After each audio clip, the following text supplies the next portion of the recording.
ಕಳೆದ ಬುಧವಾರ ನವದೆಹಲಿಯಲ್ಲಿ ಸಂಸತ್ ಅಧಿವೇಶನ ನಡೀತಾ ಇದ್ದಂಥ ಸಂದರ್ಭದಲ್ಲೇ ಏಕಾಏಕಿ ಸದನದೊಳಗೆ ಪ್ರವೇಶಿಸಿ ಸ್ಮೋಕಿಂಗ್ ಬಾಂಬನ್ನು ಸ್ಫೋಟಿಸಿರುವಂತಹ ಆರೋಪಕ್ಕೆ ಸಂಬಂಧಿಸಿದಂತೆ ಪ್ರಕರಣದಲ್ಲಿ ಭಾಗಿಯಾಗಿರುವಂತಹ ಮನೋರಂಜನ್ ಮೈಸೂರಿನ ನಿವಾಸಿಯಾಗಿರುವ ಒಂದು ಹಿನ್ನೆಲೆಯಲ್ಲಿ ಮೈಸೂರಿನ ವಿಜಯನಗರದ 2ನೇ ಹಂತದಲ್ಲಿರುವಂತಹ ಮನೋರಂಜನ್ನ ನಿವಾಸಕ್ಕೆ ಇದೀಗ ದೆಹಲಿ ಪೊಲೀಸ್ ಅಧಿಕಾರಿಗಳ ತಂಡ ಭೇಟಿ ನೀಡಿ ಮನೋರಂಜನ್ನ ತಂದೆ ತಾಯಿಯನ್ನ ವಿಚಾರಣೆಗೊಳಪಡಿಸಿದೆ. ದೆಹಲಿ ಪೊಲೀಸರು ಮತ್ತು ಇಂಟೆಲಿಜೆನ್ಸ್ ಬ್ಯೂರೋದ ವಿಭಾಗದ ಇಬ್ಬರು ಸೇರಿದಂತೆ ಒಟ್ಟು 4ರ ತಂಡ ಇದೀಗ ಮೈಸೂರಿನ ವಿಜಯನಗರದಲ್ಲಿರುವಂತಹ ಮನೋರಂಜನ್ನ ನಿವಾಸಕ್ಕೆ ಒಂದು ಭೇಟಿಯನ್ನು ನೀಡಿ ಮೊದಲಿಗೆ ಒಂದು ಮನೋರಂಜನ ತಾಯಿ ಶೈಲಜಾ ಅವ್ರನ್ನ ವಿಚಾರಣೆಗೊಳಪಡಿಸಿತು.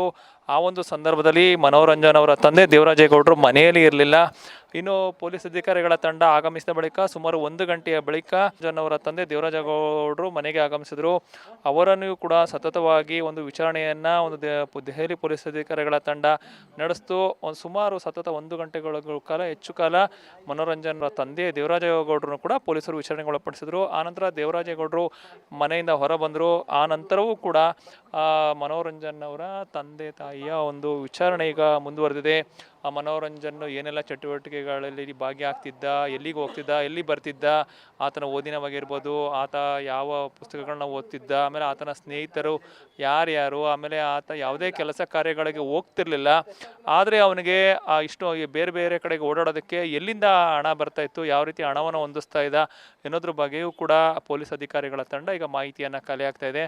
ಇನ್ನು ಈ ಒಂದು ಘಟನೆಯ ಬೆನ್ನಲ್ಲೇ ಒಂದು ಮನೋರಂಜನ್ನ ಕೊಠಡಿಗೂ ಕೂಡ ಪೊಲೀಸರು ಒಂದು ಬೀಗವನ್ನು ಹಾಕಿದ್ರು. ಇಂದು ಆಗಮಿಸಿದಂಥ ಪೊಲೀಸ್ ಅಧಿಕಾರಿಗಳ ತಂಡ ಒಂದು ಮನೋರಂಜನ್ನ ಕೊಠಡಿಯ ಬೀಗವನ್ನು ತೆರೆದು ಆತನ ವಸ್ತುಗಳನ್ನು ಕೂಡ ಪರಿಶೀಲನೆಗೆ ಒಳಪಡಿಸಿದ್ದಾರೆ. ಆತ ಯಾವ್ಯಾವ ಪುಸ್ತಕಗಳನ್ನ ಓದ್ತಿದ್ದ ಅನ್ನೋದ್ರ ಬಗ್ಗೆಯೂ ಕೂಡ ಒಂದು ಮಾಹಿತಿಗಳನ್ನ ಕಲೆ ಹಾಕೋದ್ರಲ್ಲಿ ಕೂಡ ಒಂದು ದೆಹಲಿ ಪೊಲೀಸ್ ಅಧಿಕಾರಿಗಳ ತಂಡ ಇದೀಗ ನಿರತವಾಗಿದೆ.